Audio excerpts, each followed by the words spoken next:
Wearable thermo element. Wearable devices like fitness trackers and smartwatches look like the biggest thing in technology since the smartphone. But ask anyone who uses them and they'll say there's one big problem: short battery life. Imagine you could power your devices while wearing them instead of the hassle of plugging them into yet another charger. After 30 years as a device engineer, Byung-Yin Cho took on that challenge. His research team at KIST came up with a game-changing thermoelectric generator based on glass fiber. The solution uses body heat to power devices even in the wearer's sleep. Its thin, flexible design can fit any shape and could even be woven into clothing. Professor Shou believes wearable devices are just a stepping stone towards implanted electronics, with uses like health monitoring for an aging population or secure payment as a replacement for ID cards. But how could we keep them charged? Now the solution could be within our power.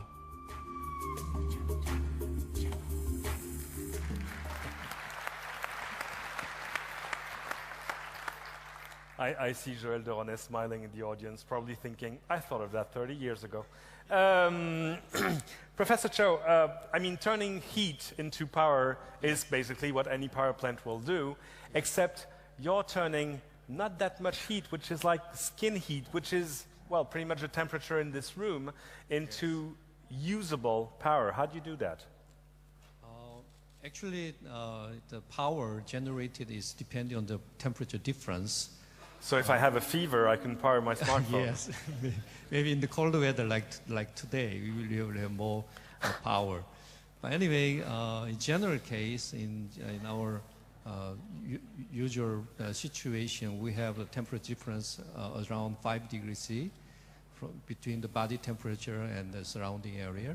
So with that temperature difference, our device can operate a small activity tracker like this. This one can measure our step counter. I mean also communicate with my mobile phone. So this one we can make it a self-powered the device. So that means we don't need the charge.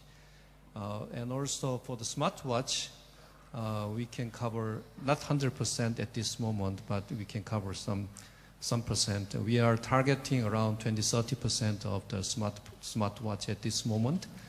But what we expect is our technology will be developed further as time goes, and at the same time, in the other side, electronics will consume less power, because a lot of people now are doing the research on the low power circuit.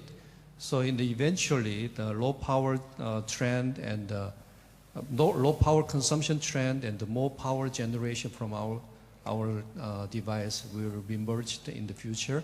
So then means later we can cover more and more power for smart watch or some other wearable devices. It's funny because we have all been waiting for batteries to get better. And when I say better, I mean way better. The state of batteries today is just absolutely frustrating, especially when you compare it to how innovation works in the rest of the digital realm. We have machines that go, I mean, my tablet here has 4 times the resolution of the HD TV I bought 3 years ago. So this is how fast it goes. Batteries don't go that fast. Batteries don't get better this fast. Yes. So you sort of took a shortcut. How long until that can be used to power something more than a bracelet, like maybe a smartphone? Actually, I launched a startup company last year, September last year. And we are targeting to release our engineering sample in the first half of this year. And now we are talking to many electronics companies. Well, you're in Korea, I mean... Korea and US and many others from the different... I have a few ideas about who must be coming knocking at your door. Yes. Like, hello, we do smartphones, can we be friends? So, so actually we are, our company is targeting to start the production sometime next year.